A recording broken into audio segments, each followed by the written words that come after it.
Bismillahirrahmanirrahim. Kemampuan mereka, yakni kemampuan malaikat, di antaranya Allah Subhanahu wa taala mengurniakan kepada mereka boleh menukar rupa yang lain daripada asal kejadian mereka. Di antara kelebihan yang Allah Subhanahu wa taala beri kepada malaikat ialah mereka boleh bertasyakul, yakni menukar rupa daripada asal makhluk gaib yang tidak dapat dilihat kepada makhluk yang dapat dilihat oleh mata kasar manusia.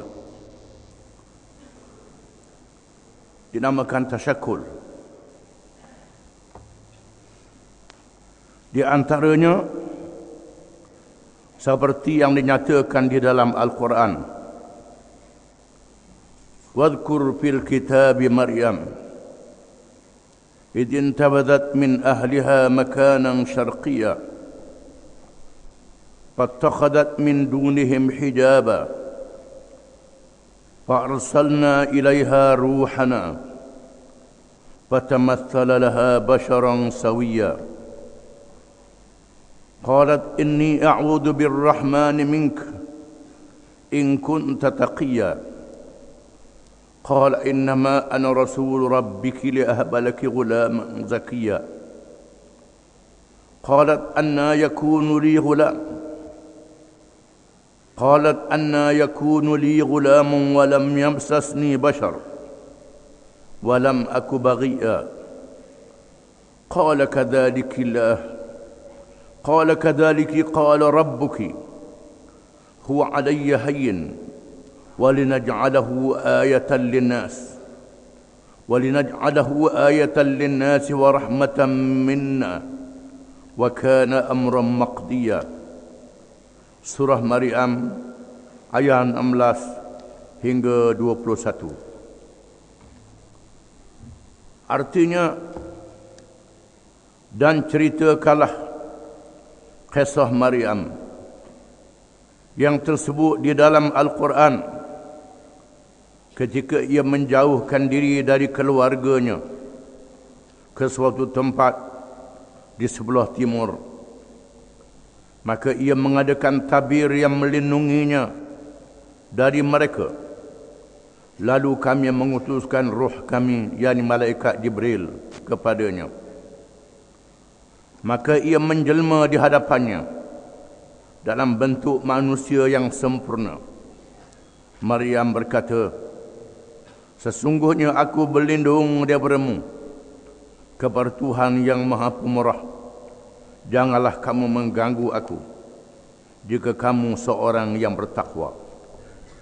Ia, yakni Jibril, berkata, sesungguhnya aku ini hanya utusan Tuhanmu untuk memberi kepadamu seorang anak lelaki yang suci. Maryam berkata, bagaimana akan ada bagiku seorang anak lelaki, sedangkan seorang manusia pun tidak menyentuhku, dan aku bukan pula seorang penzina.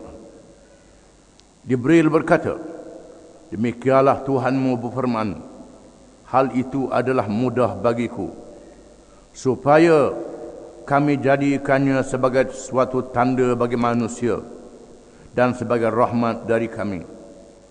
Dan hal itu adalah suatu perkara yang sudah diputuskan. Ayat ini mengesahkan cerita Sayyidina Maryam alaihissalam, seorang perempuan yang salihah, yang bersih, yang dipelihara oleh Allah daripada maksiat. Manusia yang bersifat manusia dan bersifat malaikat, yang tidak mengerjakan dosa, yang dinazarkan oleh ibunya Imra'atu Imran, sekiranya mendapat seorang anak dengan tidak menyebut lelaki ataupun perempuan, akan diletakkan beriktikaf, beribadat di masjid. Tiba-tiba anak yang dilahirkan itu seorang perempuan, bukan seorang lelaki. Sudah tentulah seorang perempuan yang lemah berbeza dengan seorang lelaki yang kuat, yang boleh jaga diri. Oleh kerana dia telah bernazar, maka nazarnya ditunaikan. Maryam dijaga oleh bapa saudaranya Nabi Zakaria alaihi salam, beribadat di Baitul Maqdis, beruzlah, mengasingkan diri daripada orang ramai, beribadat kepada Allah ketika berada di timur Baitul Maqdis, Masjid Aqsa. Tiba-tiba didatangi oleh malaikat Jibril. Jibril adalah malaikat makhluk yang gaib. Supaya dapat dilihat, maka dia merupakan dirinya sebagai seorang manusia. Manusia lelaki. Sudah tentulah malaikat merupakan manusia lelaki yang sangat cantik, yang sangat hebat. Macam disebut dalam kisah Nabi Yusuf alaihi salam. Sehingga perempuan yang melihat Nabi Yusuf memotong, menghirih tangannya kerana kecantikan Nabi Yusuf dan dibandingkan dengan malaikat.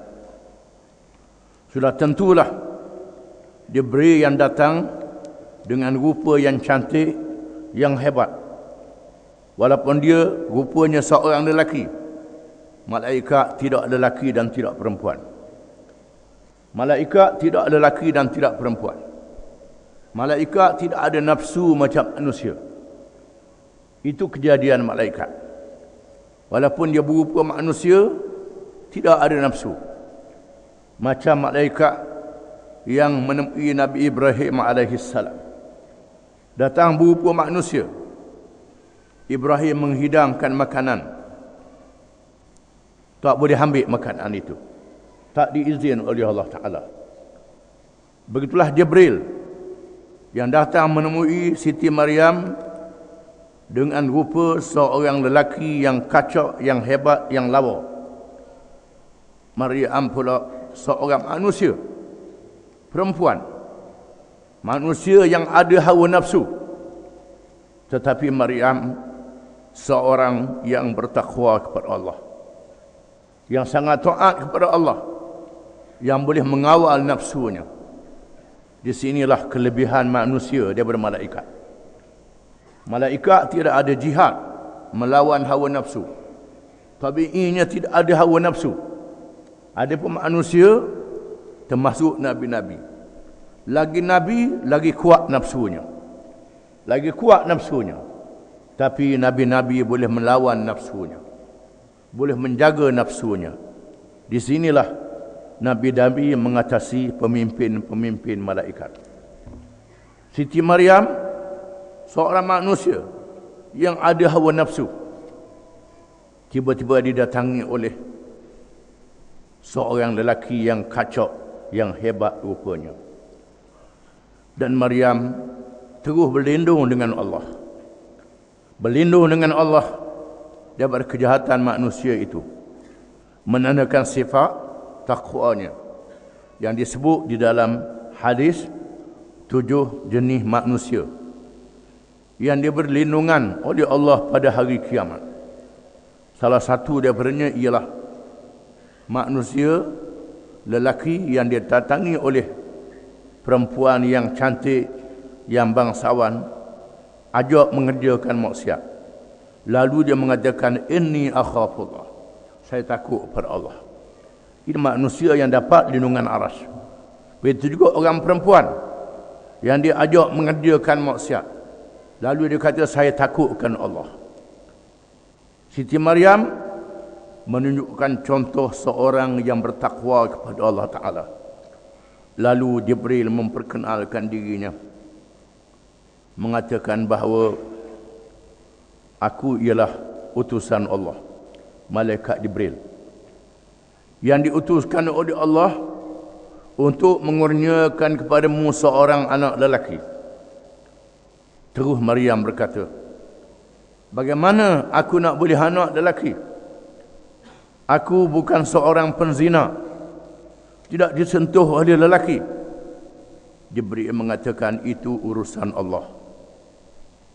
Allah Ta'ala nak jadikan satu tanda sekiranya Nabi Adam AS dijadikan oleh Allah daripada tanah.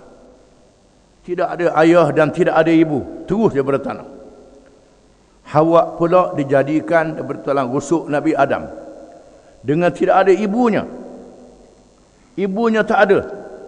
Tuhan jadikan Hawa daripada tulang rusuk Nabi Adam.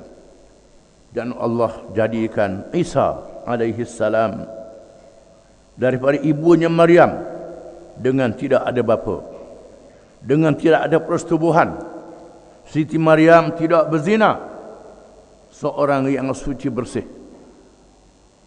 Kejadian yang menakjubkan untuk menandakan kekuasaan Allah, untuk menguji sejauh mana manusia beriman kepada Allah, percaya kepada kebesarannya. Maka Allah menolak dakwaan orang Yahudi Siti Maryam berzina, dan menolak dakwaan orang Kristian Nabi Isa adalah anak Tuhan. Semua pelawak belaka. Isa adalah hamba Allah dan Rasulnya. Maryam seorang perempuan yang suci bersih, yang dipelihara oleh Allah Ta'ala. Disebut oleh Al-Quranul Karim. Quran menyebutkannya. Kita kena percaya ke Quran. Kalau tak percaya ke Quran, jadi kafir, bukan orang Islam. Ini Quran yang membawa kisah. Yang penting daripada ayat ini ialah menyatakan malaikat boleh bertasyakul. Tuhan beri kepada malaikat boleh bertasyakul, boleh merupakan dirinya dengan makhluk yang dapat dilihat, sama ada makhluk manusia ataupun binatang. Kalau binatang yang suci, yang bersih, seperti burung dan seumpamanya. Malaikat boleh merupakan dengan makhluk yang lain supaya dilihat oleh manusia nampak. Sama ada dilihat di dalam mimpi ataupun dilihat di alam kenyataan. Ayat ini menceritakan Jibril datang dengan bertasyakul, merupakan dirinya seorang manusia, menemui Maryam alaihissalam untuk mengurniakan Isa yang dilantik menjadi Rasul, menjadi tanda kekuasaan Allah Subhanahu wa Ta'ala sebelum lahirnya Nabi Muhammad sallallahu alaihi wasallam. Di antaranya ialah malaikat-malaikat yang datang menemui Nabi Ibrahim alaihissalam yang telah disebut ceritanya minggu lepas. Malaikat-malaikat yang diutuskan oleh Allah untuk membinasakan kaum Lut di negeri Sadum yang melakukan kerja liwat, yang menentang rasulnya Nabi Lut alaihissalam. Malaikat-malaikat ini sebelum pergi ke negeri Sadum singgah di rumah Nabi Ibrahim alaihissalam, dan Ibrahim melayan mereka sebagaimana melayan manusia. Ibrahim yang dikenali dengan memuliakan tetamu. Lalu Ibrahim menyediakan makanan, daging anak lembu yang disembelih, daging anak lembu yang lembut, yang lazat, dihidangkan kepada malaikat. Kan Ibrahim tak kenal malaikat ini, dia ingat ke manusia. Lalu bila sampai masa makan, malaikat tidak boleh menyentuh makanan-makanan itu. Tangannya tak sapa, dihalang oleh Allah Ta'ala. Lalu Ibrahim menyedari mereka adalah malaikat-malaikat Allah. Dan malaikat itu memperkenalkan diri bahawa mereka akan pergi ke negeri Sadum untuk membinasakan kaum Lut. Di antaranya juga ialah yang disebut di dalam hadis, an Abi Hurairah radhiyallahu anhu, أنه سمع النبي صلى الله عليه وسلم يقول: إن ثلاثة من بني إسرائيل أبرص وأقرع وأعمى أراد الله إليه أن يبتليهم، فبعث الله ملكا فأتى الأبرص فقال: أي شيء أحب إليك؟ قال: لون حسن وجلد حسن ويذهب عني الذي قد قدرني الناس، فمسحه فذهب عنه قدره وأعطى لونا حسنا وجلدا حسنا. Satu nuknya, wajildan hasanan. Qala fa ayyul mali ahabbu ilayk? Qala al-ibil. Fa'ata naqatahu 10. Faqala barakallahu laka fiha. Fa'ata al-aqra. Faqala ayyu shay'in ahabbu ilayk? Qala sya'run hasan. Wa yudhibu 'anni hadha alladhi qad qadirani an-nas. Famasahahu fatab 'anhu wa u'tiya شعرا حسنا. قال فأي المال أحب إليك؟ قال البقر. فأعطيت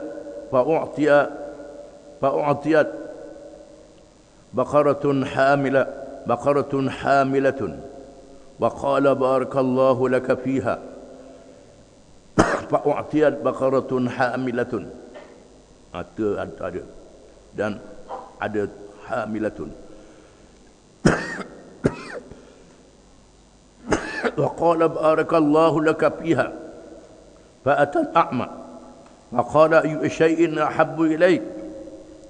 قال أن يرد الله إلي بصري فأبصر الناس. فمسحه فرد الله إليه بصره. قال فأي المال أدلم تتنقى أحب إليك؟ قال الغنم. فأعطي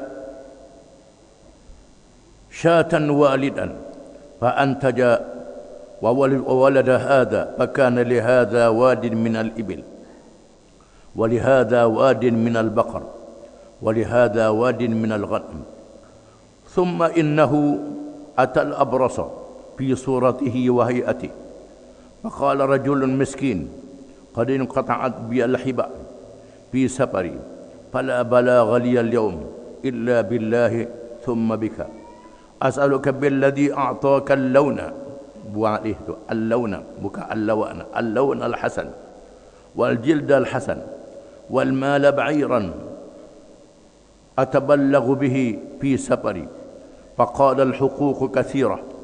فقال كأني أعرفك، ألم تكن أبرص يقدرك الناس فقيرا فأعطاك الله؟ فقال إنما ورثت هذا المال كابرا عن كابر. فقال إن كنت كاذبا في دعواك فصيرك الله إلى ما كنت.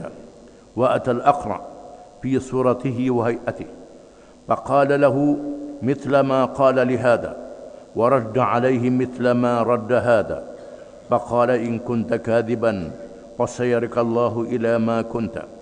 وأتى الأعمى في صورته وهيئته، فقال رجل مسكين وابن سبيل انقطعت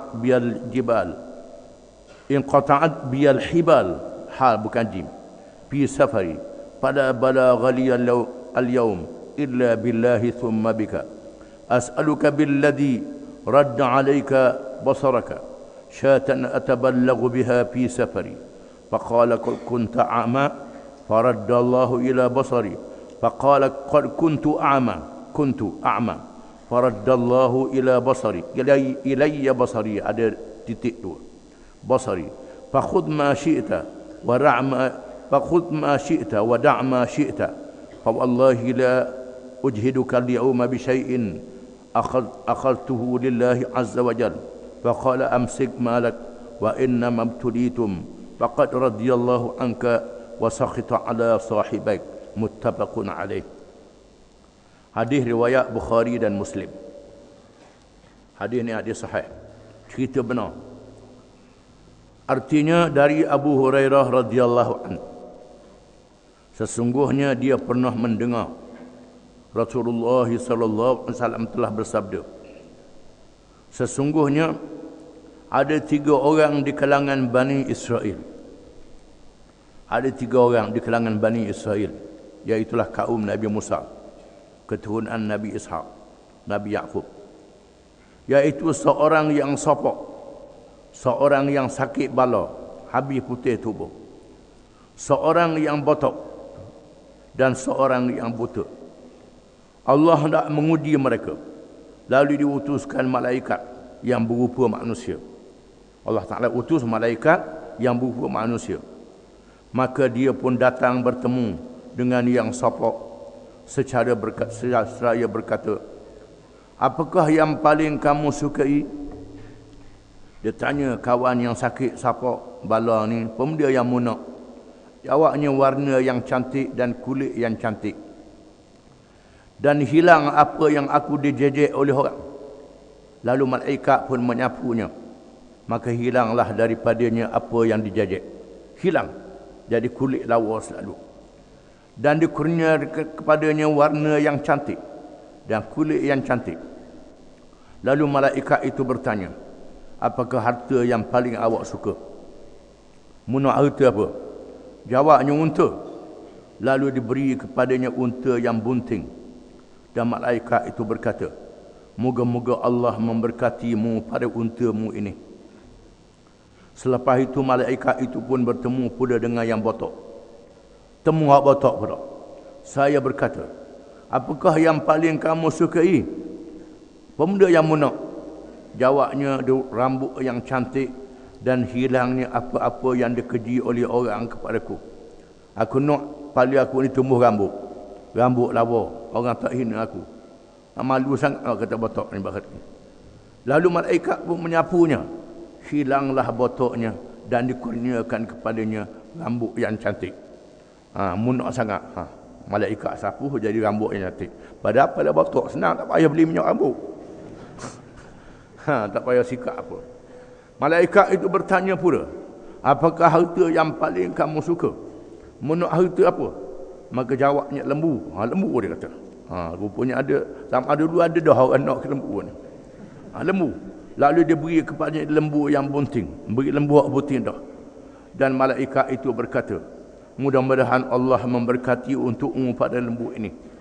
Sesudah itu malaikat itu bertemu pula dengan yang buta. Temu hak buta dan berkata kepadanya, apakah yang paling kamu sukai? Apa? Jawabnya bahawa Allah mengembalikan penglihatanku. Lalu aku melihat manusia. Mudah-mudahan mata aku ni celek, boleh tengok orang, kata dia. Maka malaikat itu pun menyapunya. Lalu Allah mengembalikan kepadanya penglihatan. Celek, nampak. Malaikat itu bertanya, apakah harta yang kamu sukai? Katanya kambing. Munak harta apa? Kambing. Apa kecil, tak apalah, beri kambing. Lalu dia beri kepada kambing yang beranak. Ternakan keduanya membiak dan yang ini membiak juga. Maka yang ini mempunyai lembah yang didiami unta. Hak yang pertama, Tuhan jadikan satu lembah penuh dengan unta, kaya dengan unta. Yang ini mempunyai lembah ternakan lembu. Yang ini pula mempunyai lembah ternakan kambing. Hak ini penuh dengan kambing. Setelah beberapa lama, malaikat itu datang bertemu pula dengan bekas si sopok dalam rupa dan keadaannya. Malaikat saya mari congek-congek pula. Lalu berkata, saya seorang miskin. Rupa yang sama. Saya seorang miskin. Telah berputus belanja dalam perjalanan. Tiada tempat untuk meminta pertolongan. Yang menyampaikan saya, malaikat Allah kemudian kepada Tuhan. Saya ni musafir jauh. Tak ada bekalan, tak ada kenderaan. Saya berharap kepada Allah dan minta bantuan daripada Tuhan. Saya meminta kepada Tuhan. Demi Tuhan yang telah mengurniakan kepada Tuhan warna yang cantik dan kulit yang cantik dan harta. Malaikat itu sebut. Kulit yang cantik, warna yang cantik, ada harta pula. Saya meminta unta yang dapat menyampaikan saya di dalam perjalanan. Boleh tak beri unta saya seekor? Saya nak pergi jauh. Lalu dia berkata, keperluan saya amat banyak. Tidak ada yang lebih untuk diberikan kepadamu. Tak boleh sebab utanya banyak kerja. Tak boleh. Ada urusan. Clock. Maka malaikat itu pun berkata, saya rasa saya kenal awak. Bukankah awak dahulu sopok dan dipandang kotor oleh orang dan fakir, lalu Allah mengurniakan kepada awak? Bukan awak dulu ni sopok, bala, jadi kulit molek, Tuhan beri harta pula, dulu bangsa. Katanya sesungguhnya saya mempersakai harta ini dari ayah dan datuk saya. Pelawak. Saya gini lah, saya lawa daripada hari itu dah. Daripada hari itu lawa gini dah Tuhan jadi. Uta banyak ni saya terima saka daripada ayah tak kira saya. Malaikat itu berkata, jika kamu bohong, Allah jadikan kamu seperti dahulu. Kata malaikat. Kalau mu bohong, mu jadi seperti asal. Jadi sapok semula, habis uta tak ada. Malaikat itu pun datang menemui yang botok dalam rupa dan keadaannya. Temu hak botok pula. Lalu berkata kepadanya seperti yang dikatakan persis sopok. Dan yang botok itu juga memberi jawapan yang sama. Mintalah lembu seekor untuk saya jual, bekalan saya boleh ke tak? Tak boleh.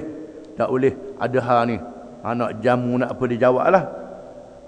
Lalu malaikat kata, bukan mu dulu botok, mu dulu susah. Ada aku hari tu gening aku. Lembu ni hak aku daripada orang tua lalu. Malaikat itu pun berkata, jika kamu bohong, Allah jadikan kamu seperti dahulu. Kalau bohong, balik seperti dulu. Dan malaikat itu datang bertemu si buta dengan rupa dan keadaannya. Malaikat temu hak buta pula. Dengan rupa yang sama malaikat tu. Bukan rupa lain, rupa hak masa temu dulu. Dia berkata, saya seorang miskin dan musafir, terputus belanja dalam perjalanan. Maka tiada menyampaikan saya malaikat pertolongan Allah, kemudian pertolongan Tuhan. Saya meminta demi Tuhan yang telah mengembalikan penglihatan Tuhan, seekor kambing yang dapat menyampaikan saya dalam musafir ini. Mudah-mudahan Tuhan yang beri nikmat pada Tuhan, dulu buta celek, ada kambing ramah, boleh tak beri saya kambing seekor? Maka dia pun berkata, sesungguhnya saya dulu seorang yang buta, betul saya dulu buta. Lalu Allah mengembalikan pandangan saya, nampak, boleh lihat. Maka silalah ambil mana-mana yang awak mahu dan tinggalkan yang patut ditinggalkan. Ambil nak berapa ekor ambil.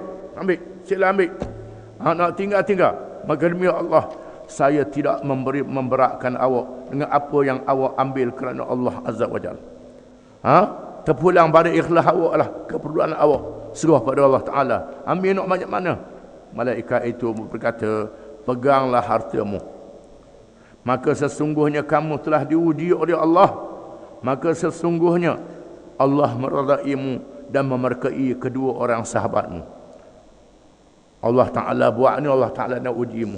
Dua orang sahabatmu tak tahan, tak kena uji, mu tahan ujian. Malaikat tak berhajat berkambing, uta, lembu. Allah Ta'ala utus malaikat ini untuk menguji dan mencoba saja. Hadis ni mengesahkan bagaimana Allah Ta'ala utuskan malaikat boleh merupa manusia untuk menguji manusia. Wallahu alam.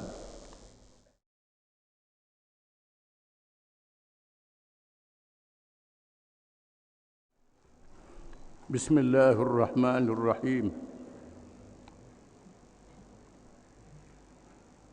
Di dalam Sahih Bukhari dan Muslim menceritakan bahawa malaikat Jibril pernah bertemu Rasulullah sallallahu alaihi wasallam seperti seorang lelaki yang tidak dikenali. Di matan hadisnya telah disebut dalam ta'rif iman dan Islam. Dan Imam Ahmad meriwayatkan dari Ummul Mukminin Aisyah radhiyallahu anha, dia melihat Rasulullah sallallahu alaihi wasallam menambahkan kuda Dahyatul Kalbi radhiyallahu an sambil bercakap-cakap. Kemudian Rasulullah SAW memberitahunya, itulah Jibril dengan mengirim salam kepadamu dan banyak lagi hadis-hadis yang menceritakan tentang itu. Di sana ada nas yang menceritakan bagaimana malaikat Jibril alaihi salam dan malaikat-malaikat yang lain, makhluk yang gaib, boleh bertasyakul, yakni boleh menunjukkan rupanya dengan makhluk yang dapat dilihat. Di antaranya makhluk manusia yang dapat dilihat oleh para sahabat bertemu dengan Nabi SAW.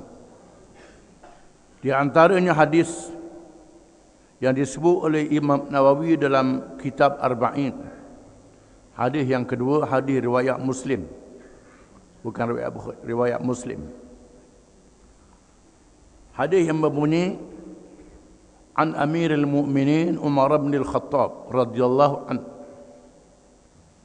Qala bainama nahnu julusun inda Rasulillah sallallahu alaihi wasallam ittala'a alaina rajulun shadidu bayad ath-thiyab shadidu sawad ash-sha'r la yura alayhi atharu as-safar wa la ya'rifuhu minna ahad fajalasa ila an-nabiy sallallahu alaihi wasallam fa asnada rukbatayhi ila rukbatayhi wa wada'a kaffayhi ala fakhidayhi faqala ya Muhammad akhbirni 'anil Islam. Qala Rasulullah sallallahu alaihi wasallam al-Islamu an tashhada an la ilaha illallah wa anni Rasulullah wa tuqima as-salah wa tu'ti az-zakah wa tasuma Ramadan wa tahujja al-baita in istata'ta ilayhi sabila. Qala sadaqta. فعجبنا له يسأله ويصدقه. قال أخبرني عن الإيمان. قال أن تؤمن بالله وملائكته وكتبه ورسله واليوم الآخر وتؤمن بالقدر خيره وشره. قال صدقت. قال أخبرني عن الإحسان. قال أن تعبد الله كأنك تراه فإن لم تكن تراه فإنه يراك. قال صدقت. قال أخبرني عن الساعة. قال ما المسؤول عنها بأعلم من السائل. قال أخبرني عن أماراتها. قال أن تلد الأمة ربتها وأن ترى الحفاة العراة العالة رعاء الشاء يتطاولون في البنيان. ثم انطلق فلبثت مليا. قال يا عمر أخبرني عن السائل. من السائل؟ Qultu Allah wa rasuluhu a'lam. Rawahu Muslim. Maksudnya Sayyidina Umar Amirul Mukminin, Khalifah Islam yang kedua Umar bin Khattab, meriwayatkan hadis ini, menceritakan pada satu hari sedang kami duduk di dalam masjid bersama dengan Nabi sallallahu alaihi wasallam, tiba-tiba muncul seorang lelaki yang terlalu putih bersih pakaiannya, terlalu hitam rambutnya, terus duduk menghampiri Nabi sallallahu alaihi wasallam sehingga menyandarkan lutut kepada lututnya, meletakkan dua tangan di atas dua pahanya, dalam keadaan seorang pun di kalangan kami yang mengenalinya. Tidak ada siapa yang kenal dia. Dan tidak ada pada dirinya tanda orang yang datang dari jauh.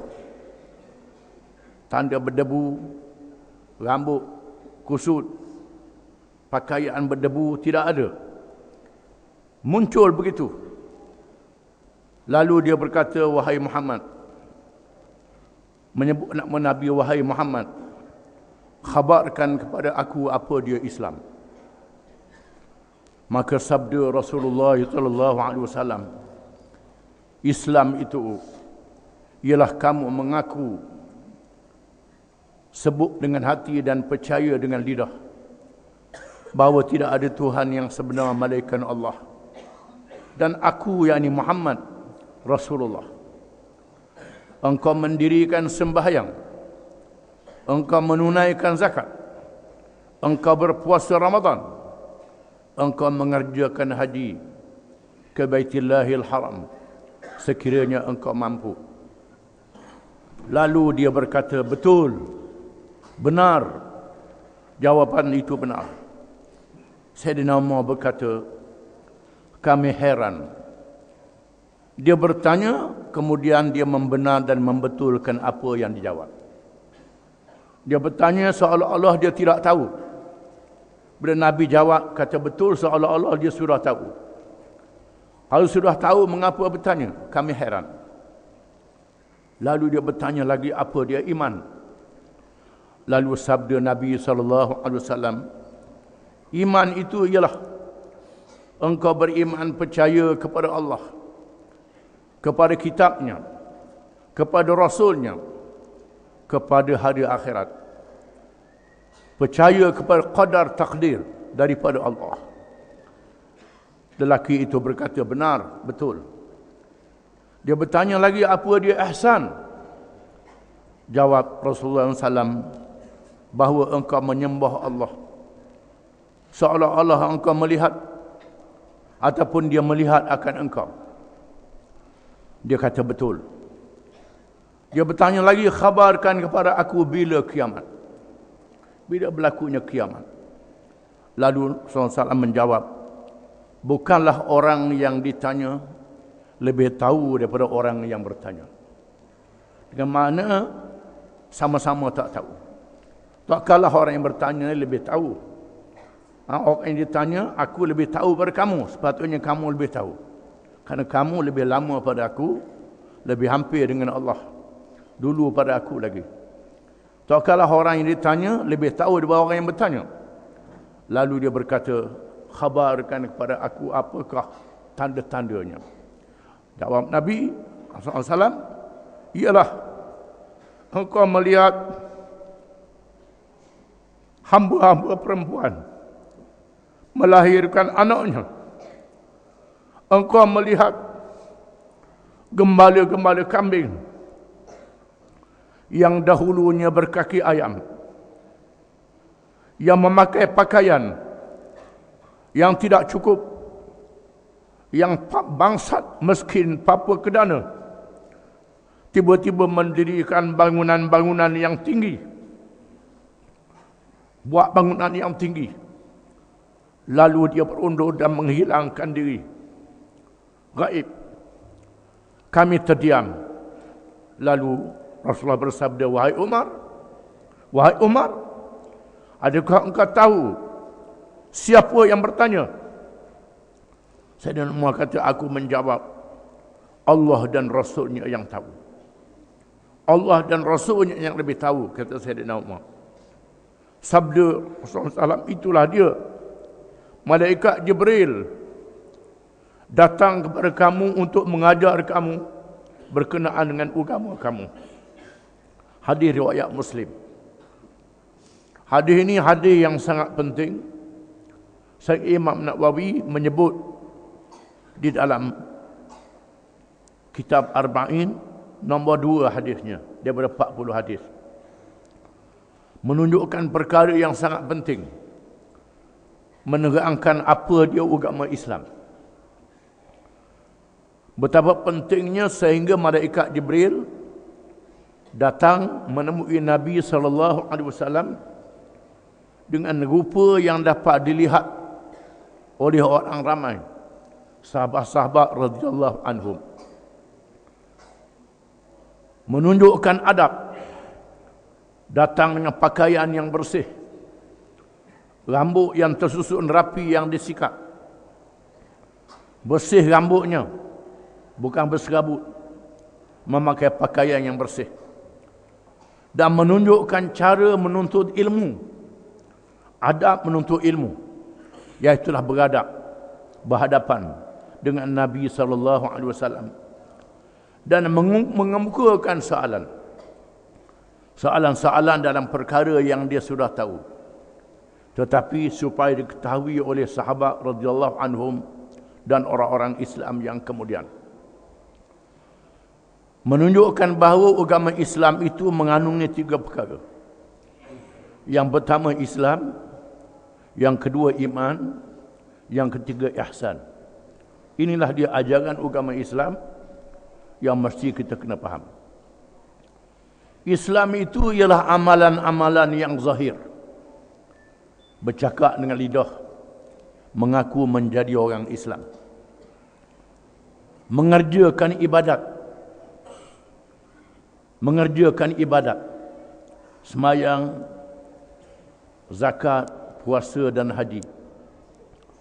Menunaikan tuntutan dua kalimah syahadah. Ikut perintah Allah Ta'ala dan ajaran Nabi Muhammad sallallahu alaihi wasallam dalam semua urusan kehidupan yang zahir, urusan berumah tangga, urusan berjalan, urusan makan minum, urusan pakaian, urusan politik memerintah negara, urusan ekonomi dan segala-galanya, iaitulah amalan-amalan yang zahir. Itu makna Islam. Walaupun kita tengok rukun Islam, nikah tak ada, makan tak ada, yang adanya sembahyang, puasa, zakat, haji didahulu mengucap dua kalimah syahadah. Di mana amalan-amalan yang lain yang zahir duduk di dalam dua kalimah syahadah. Semua ajaran yang diturunkan oleh Allah di dalam kitabnya yang berakhir dengan Al-Quranul Karim 30 juzuk, yang ditunjuk ajar oleh Nabi Muhammad sallallahu alaihi wasallam dalam masa 23 tahun. Itulah dia amalan agama Islam yang zahir, yang dikenali dengan syariat ataupun fiqh. Fiqh dengan makna faham. Dilaksanakan dengan cara faham. Jangan laksanakan dengan cara tidak faham. Sembayang tapi tak faham. Puasa tidak faham. Haji tidak faham. Zakat tidak faham.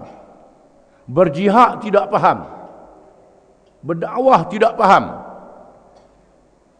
Menjalankan hukum Islam tidak mengikut ajarannya yang betul. Sembayang tapi tak betul. Berjihad tapi tak betul. Berdakwah tak betul. Termasuklah mengajar tak betul. Tak boleh. Mestilah dengan fiqh, dengan faham, dengan mengerti. Ini yang pertama. Yang kedua, iman. Iman ialah kepercayaan yang ada di dalam hati kita dengan ikhlas. Tidak boleh berpura-pura. Ini amalan yang ada dalam hati, kepercayaan yang ada dalam hati. Percaya kepada Allah, kitab, malaikat, hari akhirat. Percaya pada qada, qadir, takdir daripada Allah Ta'ala. Percaya kepada perkara yang zahir, perkara yang ghaib, malaikat, dosa, pahala dan lain-lain, termasuk dalam perkara hari akhirat. Ini dikenali dengan iman. Iman menjadi asas kepada amalan-amalan yang zahir. Amalan-amalan zahir yang tidak ada iman tidak sah. Seorang yang berpuasa tak percaya pada Tuhan, syak pada hukum Tuhan, ragu pada hari akhirat, amalannya tidak sah. Dermalah, buat masjid lah banyak mana pun, tetapi ragu pada hukum Islam, tak percaya pada mana-mana rukun iman, maka semua amalannya sia-sia, ditolak oleh Allah Ta'ala, tak diterima. Iman sangat penting. Iman di antaranya yang zahir, yang disebut dengan Islam. Yang kedua ialah yang batin, yang ada dalam hati, kepercayaan kita. Ini kita dengan Tuhan. Tuhan tahu, tak boleh tipu. Sebagaimana imannya orang-orang munafik ditolak oleh Allah Ta'ala. Orang munafik ni zahirnya menunjukkan iman, tetapi hatinya tak percaya pada Islam. Dan hatinya ia kedok Islam ni, tetapi buat kena malu kat orang, supaya orang nampak dia Islam juga. Hidup di tengah masyarakat Islam, tunjuk Islam. Tempat orang kafir, tunjuk kafir pula. Ini orang munafik, iman dia tidak betul. Perkara yang ketiga dalam agama Islam ialah ihsan. Ihsan ialah perkara akhlak yang ada dalam hati kita. Hampir kepada Allah Ta'ala. Ikhlas pada Allah Ta'ala. Beribadat kepada Allah Ta'ala dengan sungguh-sungguh. Beribadat ini sama ada semayang, puasa, zakat, haji, berzikir, bersedekah, tolong orang dan seumpamanya. Seolah-olah Allah Ta'ala ada di depan. Ataupun merasakan Allah Ta'ala nampak. Sehingga tidak ada riak, tidak ada tunjuk, tak ada pura-pura. Ini dikenali dengan akhlak ataupun tasawuf. Ataupun tasawuf disebut dengan akhlak. Ini sebahagian daripada ajaran Islam. Dan Islam adalah semuanya. Jangan fiqh saja. Jangan akidah saja. Jangan tasawuf saja. Ada orang tu duduk buli ke tasawuf sampai lebu kita. Tetapi fiqhnya tidak tahu. Akidahnya tidak tahu. Sia-sia saja. Disebut dalam kitab Iqazul Himam, syarah pada kitab Hikam. Kitab Hikam ni maksudlah dalam orang mengaji tasawufnya berasa tinggi sangat kalau mengaji kitab Hikam ni. Tapi apa ada dalam kitab Hikam? Iqazul Himam, syarah kitab Hikam, menyebut kata-kata Imam Malik. Imam Malik mengatakan, man tafaqqaha bighairi tasawwufin faqad tafassaqa. Wa man tasawwafa bighairi tafaqquhin faqad tazannaqa. Barang siapa yang berfiqh, mengaji fiqh saja, fiqh hukum tu hukum ni, halal haram hukum tu qaul ni, tasawufnya tidak ada. Tak ada ilmu akhlaknya, maka fasik. Jadi fasik. Barang siapa yang bertasawuf, mengaji tasawuf saja, fiqhnya tidak ada, zandiq, kafir tu. Zandiq. Jangan main-main. Oleh kerana itu, ilmu Islam hendaklah dipelajari semuanya. Tiga-tiga ini saja. Tiga-tiga ini, iaitulah Islam, iman dan ihsan. Yang ditanya oleh malaikat Jibril. Tujuannya nak mengajar orang Islam. Dan ulama-ulama mendalami ilmu-ilmu ini. Ketiga-tiga ilmu. Dan mesti dipelajari. Ada perkara fardu ain dalam fiqh. Fardu ain dalam akidah. Fardu ain dalam akhlak ataupun tasawuf. Ada perkara fardu kifayah. Fardu ain ini mengetahui halal dan haram, betul dan salah. Tiap-tiap orang kena tahu. Fardu kifayah mempelajari dengan mendalam. Ilmu yang luas mendalam dalam tiap-tiap bidang. Ini kena ada dalam orang Islam supaya dapat menghuraikan masalah fardu kifayah. Itulah dia Islam yang ditanya oleh malaikat Jibril, yang kita kena faham, kita kena reti betul-betul. Disebut dalam firman Allah Ta'ala, Bismillahirrahmanirrahim, wal asri innal insana lafi khusr illa alladhina amanu wa amilus salihat wa tawasaw bil haqqi wa tawasaw bis sabr. Demi masa, sesungguhnya manusia itu dalam kerugian. Malaikat orang-orang yang beriman, yang mengerjakan amal yang saleh, yang berpesan-pesan dengan kebenaran dan berpesan dengan kesabaran. Ini juga mengandungi tiga perkara yang disebut dalam hadis ini. Menunjukkan tiga perkara ini adalah penting. Sekiranya manusia tidak memenuhi tiga perkara ini, rugi hidupnya, dunia dan akhirat. Setelah ditanya itu semua, dia bertanya, wahai Muhammad, bila kiamat? Kiamat bila? Bila berlakunya kiamat?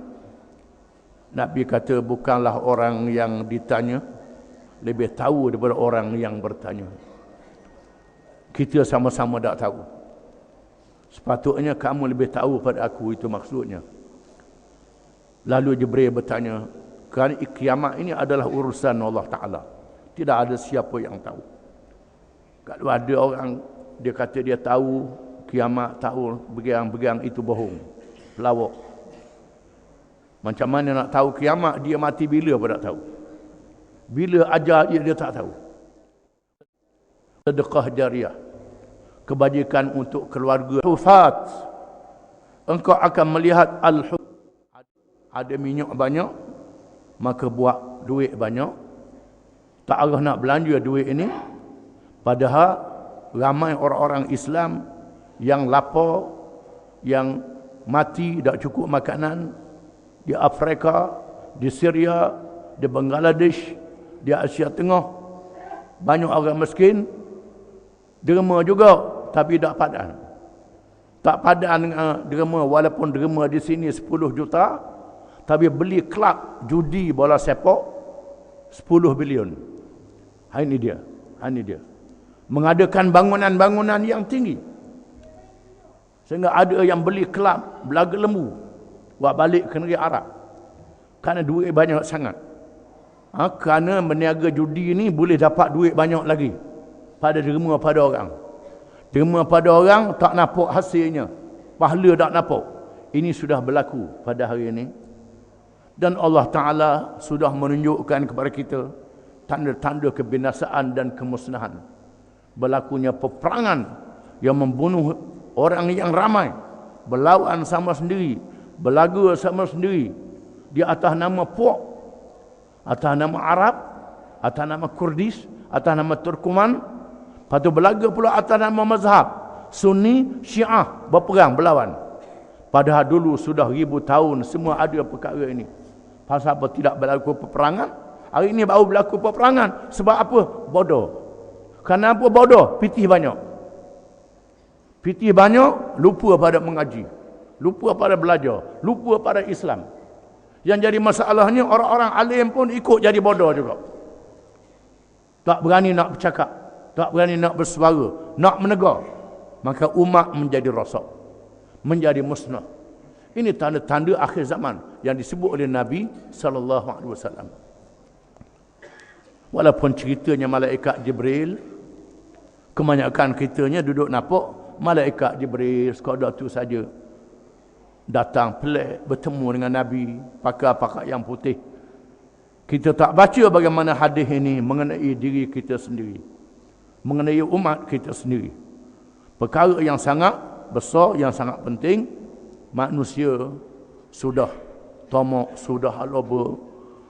Selepas tamak berperang, buat macam-macam senjata yang tak padan, bunuh 1000 orang, bunuh senjata, lalu menguji senjata-senjata pemusnah di lautan Pasifik, lautan Atlantik, di padang pasir.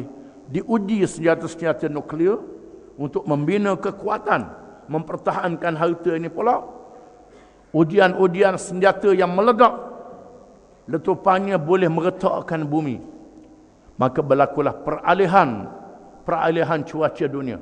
Dengan sebab bumi sudah menjadi retak, menyebabkan berlaku gempa bumi tiap-tiap minggu, menyebabkan paksi bumi beralih, kutubnya beralih, kawasan saljinya beralih, pasang lautnya berubah, dan cuaca-cuacanya berubah.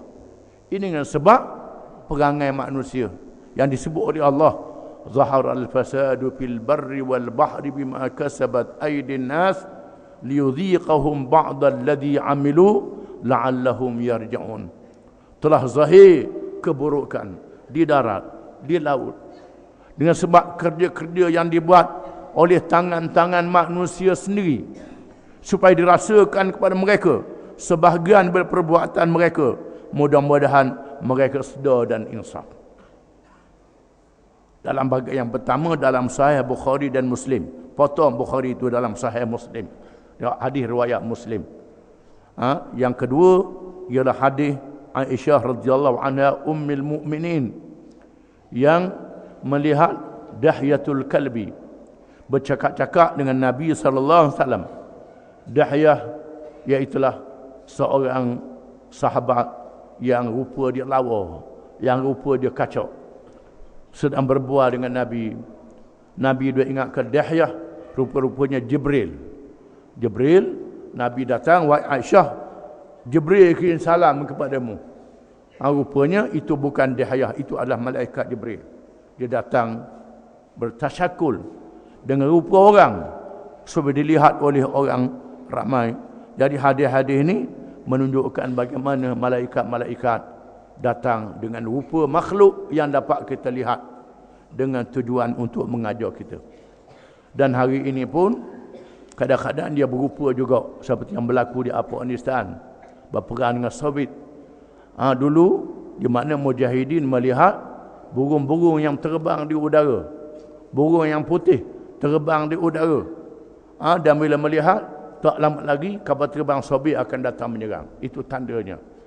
Itu malaikat-malaikat yang menunjukkan rupanya.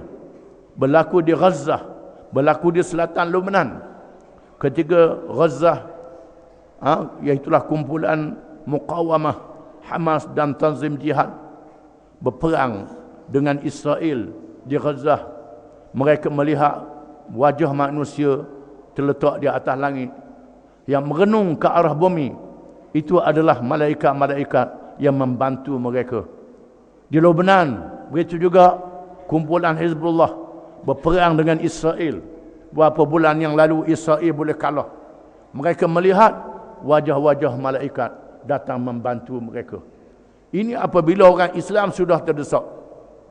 Orang Islam sudah terdesak, tidak ada pertolongan, malaikat memohon pertolongan Allah. Di masa itu datanglah pertolongan Allah. Masa orang Islam tak terdesak, duduk berasa gagah, kuat sendiri, lupa pada Tuhan, Allah Ta'ala biarkan. Munak sangat, biarkan. Bila terdesak, Allah Ta'ala tolong. Datangnya bala tentera malaikat.